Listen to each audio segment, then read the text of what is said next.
बे रायजो राजायानो कमन मानसियानो टारगेट 3 नम्बर जोङो मोनसे नुबाय बर' हारियाव बे मोनसे हान्जा दङ बिथांमोना जाबाय राजनैतिक हान्जा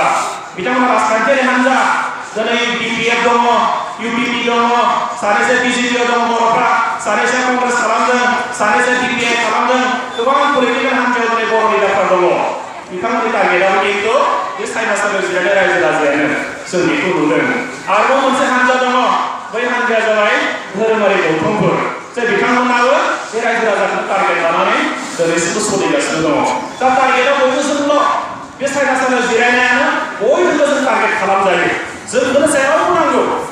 धोरोमनि अनुष्ठानावबो जोंखौ नांगौ जोंखौ पलिटिकेल हान्जायावबो जोंखौ नांगौ राजा लामा होबथानायावबो जोंखौ नांगौ आरो मालाबा आन्दोलनाव दिसपुराव जोंहा थांनायाव दिल्लीयाव थांनायावबो बे रायजो राजाखौनो नांगौ दा बेखायनो बुंदों रायजो राजाखौनो जों गोरोन्थि मावाखै दायखौ सोर मावदों साफा सानै मावदों लिडारा मावदों आरो बै लिडारफोरखौ सिनायनानै दिनै सम जादों दहाय बेखौनो बुंलांदों रायजो राजा दायखौ मावाखै सोर मावदों दायखौ जोंनि साफा सानै दैदेनगिरिफ्रा मावदों जाय बिथांमोना मैया दाखालिसो फैनानै नैबे सोमावसारारि हान्जायाव बाहागो लाफैबाय मैया दाखालिसो फैनानै आन्दोलनकारि हिसाबै गावखौ गायसनफैबाय खिन्थु बिथाङा 52 बोसोर बड'लेण्ड आन्दोलनाव मावदोंमोन बे बाथ्राखौ मिथियाखै 3-4 बोसोर जादों बिथांमोना दिनै फैनानै बुंदों बिराद गिदिर लिडार गावखौ साजायबाय लम्ब जम्ब खालामफैबाय बिराद होंगो खालामबाय बिथांमोना बुंबाय जोंसो आसल लिडार जोंसो बड'लेण्डआव सत्या जाथारसिगोन बेखायनो जों फै रायजो राजा बेखौ फोथायबा जानाय नङा सिनायनानै बिथांमोनखौ 3 बोसोरल' जादों 4 बोसोरल' जादों बिथांमोना दिनैसिम एबसुआ मा मावबोदों एनडिपिआ मा मावबोदों बिएलके मानो आन्दोलन खालामामोन बे बाथ्राफोरखौ बिथांमोना बुजियाखै ओरैनो मैया दाखालि फैनानै बिथांमोना होंगो दोंगो खालामफैबा रायजो राजा जुदि बिथांमोनखौ फोथायोबा खिन्थु गाबोन समफोर खिन्थु जोङो गेजेर लामा ससेल आन्दायनायनि रायजो राजा फोथायगोन नामा नोंथांमोना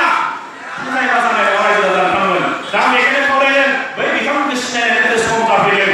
जोंथ' दिनै मिथिबाय भारत सरकारा जोंनो माबा मोनसे होनो थाखाय बिथांमोना रेडि दंसै जोंखौ बुंदों नोंथांमोनाबो रेडि जादों बड'लेण्ड आन्दोलना बिराद गोलाव जाबाय बेखायनो नोंथांमोना हायोब्ला बयबो ज' जाजोबदो रन्जन दैमारिखौ लाबोदो बै समाव संबिजिरखौ बुंबाय सावरायग्रा बिथांमोनखौ लाबोजोबदो बयबो ज' जानानै खेबसे फैदो जोङो नोंथांमोननि जेंनाखौ सुस्रांनो थाखाय जों रेडि जानोसै नाथाय नैबे समाव जों दिनै नायदों माखासे लिडारफोरनि जे आखल बिथांमोना खालामनाय जे लम्ब जम्ब बिथांमोना खालामनाय जे होंगो दोंगो दा बिथांमोननि जे आखुथाय बेखौ नुनानै जों दिनै फोथायबाय जे बिथांमोनासो दिनै माबा मोनसे एकर्ड जानायखौ बादों बड'लेण्डखौ बादों होननानै जों साननो हायो दैदेनगिरिफ्रासो बादों दिनै रायजो राजाया खिन्थु बायाखै दिनै बै माखासे दैदेनगिरिखौ बेखायनो सिनायनांगोन रायजो राजा नोंथांमोन जाय दैदेनगिरिया दिनै जोंखौ गोनो गोथो खालामदों बेखौ सिनायनानै सम जादों दिनै दा बेखायनो आं गोसोआव खावलायदों भारत सरकारा जोंखौ बुंबाय थादों नोंथांमोनाबो रेडि जादों दा बे जोंबो रेडि जागासिनो दङ सिं बे बाथ्राखौ रायजो राजाया मिथिना लानाया मोजां आन्दोलना दिनै राजा लामा होबथायाबाबो सोलिगासिनो दङ दिल्ली दिसपुराव लबि खालामनाय राजनीतिक नेताफोरखौ लोगो हमनाय होम मिनिस्टारजों रायज्लायबाय थानाय अफिसारफोरजों रायज्लायबाय थानाय आइबिजों रायज्लायबाय थानाय बे सोलिगासिनो दं रायजो राजा नोंथांमोन गोनो गोथो जानांगौ जेबो बाथ्रा गैया दा बेखौल' खावलायदों जोंनि गेजेराव सानैसो दैदेनगिरिफ्रा फैनानै मोननैसो आफादनि लिडारफ्रा फैनानै जोंखौ गोनो गोथो खालामोब्ला खिन्थु नोंथांमोना बिथांमोनखौ सिनायनांगौनि मोनसे बिबाना नोंथांमोनाव दिनै थाबाय आं दिनै बेखौनो खावलायदों बयनिबो टारगेटआ खिन्थु बे रायजो राजायासो दा रायजो राजायासो जोबनायाव डिसिसनखौ लानो हानांगोन जे जों नङाबा जेबो जानाय नङा होननानै दा बेखायनो रायजो राजा गैयाबा जेबो जाया दा बेखायनो जोबनायाव नोंथांमोननि खाथियाव साफैनांगोन बियो जायखिजाया मानो बे राजनैतिक हान्जायानो जा बे पिपल्स इलेक्सन कमिटियानो जा बे एबसुआनो जा बे एनडिपिआनो जा बयबो खिन्थु रायजो राजानि खाथियाव फैनानै साफैनांगोन सानसेयाव आरो बेनि थाखायनो रायजो राजा नोंथांमोनखौ खावलायदों जोङो दिनै जयै खौसेयै थानाया जोंनि मोनसे बिबान जागोन खिन्थु गोनो गोथो जायोबा सानैसो लिडारनि फाव फान्दायनायाव दिनै नोंथांमोनाबो ओरै थाङा ओरै फैना जायोबा खिन्थु गाबोन समफोर बर'नि एकर्डफोरखौ बादो जोंनि खामगासिनो रैखाथिनि बाथ्राया जेबो जायगा मोननाय नङा आं बेखौ खावलायदों दा एक नम्बर आं बे बाथ्राखौनो बेयाव बुंग्रोबाय 2 नम्बर आं बुंनो लुबैदों जे जोंनि संग्रामा दाबो जोबाखै संग्रामा दाबो सोलिगासिनो दङ नाथाय माखासे लिडारफ्रा बिथांमोना बुंदों संग्रामा बिराद गोलाव जाबाय बियो माने एबसुनि आन्दोलना बिराद गोलावद्राय जाबाय बेखौ फुसुंनाया हामसिगोन बिथांमोना बुंनायखौ जों खोनादों सोरबा बुंदों रायजो राजाफोरा मिथिगौ जाय बिथांमोना 10 ताला बिल्डिं लुबाय जाय बिथांमोना दिनै गारिखौ 50 लाख बायबाय जाय बिथांमोना दिनै साहा बागानखौ 5,000 बिगा खालामबाय राबार बागानखौ 1,000 बिगा खालामबाय जाय बिथांमोना गथ'खौ फरायनायाव फोरोङो दिल्ली इउनिभार्सिटियाव फोरोङो बिथांमोनासो बुंदों आन्दोलना लावबाय होननानै बे रायजो राजाया खिन्थु दिनैसिम बायाखै मानो बायाखै कारन जों बेखौ मिथिगौ गाबोन जोङो फिसा मोनसे जुदि एकर्डखौ लायोबा एरेन्जमेन्टखौ लायोबा आरो 1 सप्ताहनि उनावनो जुदि जोङो राजा लामा थांफिननो गोनां जायोबा आन्दलन खालामफिननो गोनां जायोबा बे खिन्थु बर' जातिनि थाखाय बारा थिग जानाय नङा। दा बेखायनो जों नेगासिनो दङ बबे साबसिन जायो माबा बांसिन हायो नामा सन्तुष्ट सदियाखौ जों जायखिजाया मोनफुंनो थाखाय सुसिगासिनो दं रायजो राजा नोंथांमोन। बेथ' एक नम्बर बाथ्रा। आरो दुइ नम्बर बाथ्रा इबारनि एकर्डआव राजनैतिक अधिकार बे गासिबो सुरक्षित जानांगोन बे बाथ्राया दिनै फैदों। दा बेखायनो खावलायदों संग्रामा दाबो जोबाखै। जाय समाव जोङो दिनै माने गुबुन हारिजों सोरख'जानाय नासयजानाय थगायजानाय बेजों जुजिनांगौमोन। नाथाय जोंहा दिनै जुजिनायनि आरो मोनसे थासारिया फैबावबाय। बे जुजिनाया दिनै रावबो नङा गावजों गाव जुजिनायनि मोनसे थासारि फैबावबाय। दिनै जों बेवहाय मोनसे मेल लागोन गाबोन गामियाव मोनसे मेल लागोन। आङो दा बेयाव मोनसे खोनादों दहाय जोङो नावकाटायाव माने सुप्राय सेरफाङाव माने गुबुननिफ्राय मोनसे मेल लादों फैगौ 11 तारिखआव बहाय खोनालायबाय बे मेलजोंनो आरो मोनसे मेल जाबसिननो होबावबाय। दा बेयो मा जादों गावजों गावनो जोङो दिनै जुजिलायनायनि मोनसे थासारि। जाय समाव जोंहा भारत सरकारजों जुजिनांगौमोन आसाम सरकारजों जुजिनांगौमोन आसामनि इन्टिग्रेसनजों जुजिनांगौ जोंहा जुजिनाय सममोन। दा बै समाव खिन्थु जोंहा दिनै गावजों गावनो आरो मोनसे जुजिलायनायनि मोनसे थासारि फैबावबाय। बे खिन्थु जोंनि थाखाय बारा साबजाथाव बाथ्रा नङा। आरो जोङो बेनिफ्राय जेरैखि जाया उदां जानो हानांगोन। बेनिफ्राय उदां जानो हायाबा बे जाथाया खिन्थु जों मालाबाबो गोजौआव फैनो हानाय नङा। दा बेखायनो संग्रामा दाबो जोबाखै रायजो राजा नोंथांमोन। दाबो गोबां लाइमोन सेंग्रा सिख्ला बिथांमोना हाग्रायावनो दङ दिनै हाथियार लानानै बिथांमोना दिनै फैफिननांगोन। जों दिनैबो नायदों दिनै एनडिएफबिनि माखासे गेजेर बिथांमोना दिनै डेजिगनेटेड केम्पआव थायो न'आव थांनो गोसोआव थांनो हाया मालाबा बिनानावनि हाबा जायो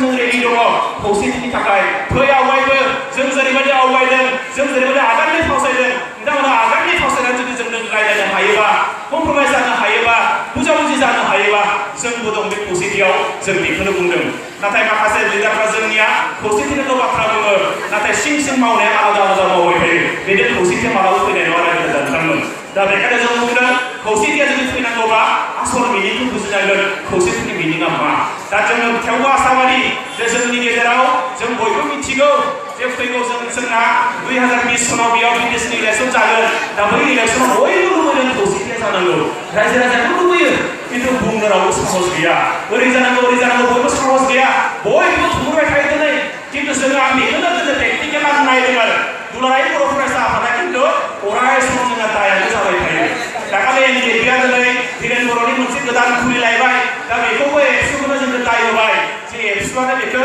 खावनै खालामलायदों। एबसुआव जेरावबो दाय जायो थारमाने इलेक्सनाव जेनबाबो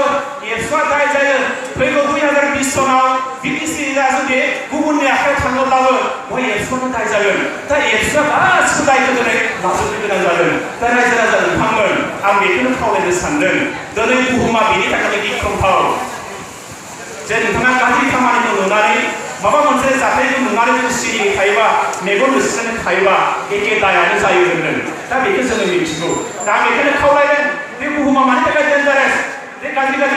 मानसिफ्रा गाज्रि खामानि मावनायनि थाखाय बुहुमा डेन्जारेस नङा बिपदजनक नङा। मानि थाखाय बिपदजनक जे गाज्रि खामानिखौ नुनानै माबा मोनसे गाज्रि जानायखौ नुनानै जुदि नोंथाङा सिरि थायोबा मेगन लुस्रानानै थायोबा बेसो बयबो बिपदजनकसिननो। दा बेखायनो रायजो राजाफोरखौ आं खावलायदों नोंथाङा जुदि माबा मोनसे मोजां बोसोन दङबा मोजां सुबुरुन दङबा मोजां आइडिया दङबा नोंथाङा बे कनसेप्टफोरखौ होनांगौ आं बेखौसो खावलायदों। दा रायजो राजा नोंथांमोन खौसेथिखौनो जोंनो नांगोन आरो बे खौसेथिया गैयाबा बर' रायजो राजा जोंहा मालाबाबो गोजौआव थांनो हानाय नङा। आरो जोंहा खुनु सेकेन्ड अपसन गैया दिनै खौसेथिनि अनगायै। दा बे बाथ्राखौ जों बयबो बुजिनांगोन। दा बे समाव बे बाथ्राखौ बेयाव बुंदेरबाय आं बारा गोलाव फोलावनो सानासै। जोंनि दिनै बर'नि गेजेराव गोबां माखासे इस्युसफ्रा दाबो दङ पेन्डिं जानानै। हा हुनि इस्युआ जोंना थालांबाय दिनै सोलोंथाइनि इस्युआ बिराद थालांबाय बिराद प्रब्लेम दिनै प्रभिन्सियेलाइज जायाखै स्कुलफ्रा दिनै बिश्वनाथाव जों नायदों सनितपुराव नायदों गलाघाट नगाव गायखेरफ्राव नायदों गोबां बर' बिजोंनि स्कुल दङ प्रभिन्सियेलाइज जायासै। बै स्कुलफ्रा थैजोबसिगोन जोंनि गलाघाट बायदियाव बर' बिजोङा थैजोबसिगोन। नगावआवथ' अलमस्ट थैजोबबाय कारिगावनि अबस्थायाबो गाज्रि मरिगावनि अबस्थाया गाज्रि गवालपारानि अबस्थाया गाज्रि। गवालपारायावथ' गोबां स्कुला बेबायदि जाबाय 6 खान्था 7 खान एलपि स्कुला देग्लाय सात्र गैयैनि थाखाय बेवहाय माने टिचारखौ गुबुना माने एडजास्ट खालामनानै होनो गोनां जाबाय बेबायदि अबस्था। दा बेखिनि गोबां माने जेंना दङ दिनै। दा बेखिनि जेंनाखौ जों नुबाय फार्स्टनि केम्पनि जेंना दङ एनआरसिनि जेंना दङ जों दिनै बेखौबो नुदों। दा बे गासैबो जेंनाफोरखौ सुस्रांनांगौनि थाखाय भारत सरकारनि जि नारसिननाय आसाम सरकारनि जि नारसिननाय बेयो सोलिगासिनो दङ दिनै। नाथाय हा हुनि जेंनाखौबो लानानै दिनै सरकारा जोंखौनो जोंनि लिडारा जोंनिनो मन्त्रिया जोंनिनो बिथांमोनाबो मालाबा जोंनि ओनसोलफ्राव थांनानै गोनो गोथो खालामनायखौ जों नुबाय थादों। दा बेयो जोंनि थाखाय जोबोद दुखु गोनां मोनसे बाथ्रा। दा बेखायनो बे इसुरा जोंहा दङ दिनै जेंनाया दिनैसिमबो थांगारनानै दङ दा बे समाव जों जुदि खौसे थांनो हायाबा जोंनि गोजोन जुदि खौसेथिखौ लाबोनो हायाबा जों मालाबाबो बे जेंनाफोरखौ सुस्रांनांगौनि थाखाय सरकारनि थाखाय जे दाबि दैखांनाय बा जोङो बेखौ मालाबाबो साक्सेस खालामनो हानाय नङा दा बेखौ नारसिननो हानांगोन जेरैखिजाया जों बिख'नानै लाबोनो हानांगोन बे मोनसे थासारि दा बेखायनो आं जोबनायाव रायजो राजाफोरा बेखौनो खावलायदों मोनथाम बाथ्रा बेयाव बुंनो लुबैदों एक नम्बरा जाबाय थांखि लानानै सम जाबाय थांखिया बेनो जों जाति हिसाबै थांनि मानसि हिसाबै नङा एक नम्बरा जाबाय जातिया थायोबा गासैबो सोलिगोन नङाबा जेबो सोलिनाय नङा दा एक नम्बरा आं बेखौनो जातिखौ खावलायदों जे जोङो दिनै बर' हिसाबै थांना थानि मानसि हिसाबै नङा बे बुहुमाव जोङो जेरावखि थाया मानो बे नेपालाव थाया मानो बांलादेशआव थाया मानो त्रिपुरायाव थानाय गलाघाटआव थानाय डिब्रुगड़आव थानाय तिनसुकियाव थानाय सौदियाव थानाय नगामुरियाव थानाय गवालपारायाव थानाय बर'फोर साउथ आफ्रिकायाव थानाय बर'फोर बिथांमोनहा माबा मोनसे मोनफानांगोन बेयाव राजनैतिक अधिकार रांखान्थियारि मोनथाय बे गासैबो जिनिसा बेयाव फैफानांगोन बिथांमोना राव हारिमु थुनलाइ बै ओनसोलाव रायजो जानाय बर'फोरा खिन्थु एबार माबा मोनसे मोनफानांगोन बे बाथ्राखौ बुंदों मानोना थांनाय मोननै एकर्डआव जों नुबाय बिएसए एकर्डआ जालांबाय बिपिसि एकर्ड जालांबाय बेयाव जेबो फैफायाखैमोन एबार फैयाबा खिन्थु गुबुना मा दाय मोनो गुबुना बोरै साजा मोनो मिथिया किन्तु रबिउ पि नार्जारि महरै खिन्थु आङो बोरै बारनो हानाय नङा बेखौ खिन्थु आं मिथिखाबाय आरो दिनै बे मोनसे अबस्था दिनै दङ दा बेखायनो एमपिएफआवबो जानाय नङा एबसुआवबो जानाय नङा जे इंराजि रेकर्डआव बे बड'लेण्डल' नङा दिहुननो हायोबा क्वालिटि जागोन नोंथाङा आरो होमबासो सार्भाइभ खालामनो हागोन आदारवाइज नोंथाङा हानाय नंला मानोना जोंनि हाया मालाबाबो बाङाखै दा बेखायनो रायजो राजाफोरखौ आं खावलायदों जोंहा थाखा फैसाखौ आखायाव लाबोनो हानांगोन हाबा हारिमुखौ गायसननो हानांगोन आरो जि समसिम जों थाखा फैसाखौ आखायाव लाबोनो हाया गावनि गाव आथिं गसंनो हाया अब्लासो जों आसो उदांस्रिखौ मालाबाबो मोननाय नङा दा बेखायनो नैथि बाथ्रा आं बेखौनो खावलायदों जोंनि जि जांख्रिथायनि खामानि बेखौ कन्टिनिउ खालामनांगोन आं बेखौ खावलायदेरबाय 3 नम्बर बाथ्रा बेयाव बुंदों खौसेथि जोंनो नांगौ खौसेथिखौ बयबो लुबैयो गावनायखौ जों बयबो सैथो खालामनो हाया गावथारनाया बिराद लुबैयो जोङो खौसेथिया गोजोननाय नाथाय खौसेथिया बोरै फैगोन बियो ओरैनो डायलगल' जाबा जानाय नङा स्ल'गानल' जाबा जानाय नङा जों बुंदों खौसेथिया आसल मिनिङाव बियो बास्तबाव बियो महर मोननांगोन बेखौसो जों खौसेथि बुंदों नोंथाङा बाथ्राखौ बुंगोन खौसेथि जागासिनो दङ फारसेथिं नोंथाङा बुंगोन उल्था उल्था मावबाय थायोबा बिदि खौसेथि फैनाय नङा दा जों बेखायनो खावलायदों सिनायथि थामोनथाखौ लानानै जोङो जुदि खेबसे जाति हिसाबै बुहुमाव थांनो हायोबा आरो गेरेमसा बर' माहारि दाफुंनो हायोबा जोंहा बेयाव साक्सेस जागोन दा बेखायनो खावलायदों मानसि हिसाबै नङा दा मानसि हिसाबै थांना थानांगौब्लाथ' बारा साननांगौ बाथ्रा गैया नोंथाङा तामुलपुराव थायो बरमायाव थायो नलबारियाव थायो नोंथाङा रङियाव थायो नोंथांनि फिसाजोआ मा गानो फिसाज्लाया मा गानो मा बिजोङाव फरायदों बेजों खोथा गैया बियो मा रायलायदों बेजोंबो खोथा गैया जा जोङो बेखौनो बुंदों जे नोंथांनि गथ'आ जेरावखि थाया मानो बे जाहाथे बर' रावखौनो रायो बर' दख'नाखौनो गानो बर' गामसाखौ मोसानो रोङो खाम सिफुं सिफुंखौ जाहाथे बे मिथियो जों बेखौसो खावलायदों आरो बै थासारिया जोंहा थानांगोन जुदि नोंथाङा जाति हिसाबै थांना थानो सानदोंबा आरो सोरबा सासे मानसि हिसाबै थांना थानो सानदोंबा नोंथांनि गथ'आ मा गानदों मा फरायदों सोरखौ हाबा लादों जोंहा बेखौ बारा रायलायनांगौ बाथ्रा गैयामोन दा बेखायनो आं खावलायदों 1 नम्बरा जाति हिसाबै थांना थानांगोन आं बेखौ खावलायबाय 2 नम्बर बाथ्रा आं बेखौनो खावलायदों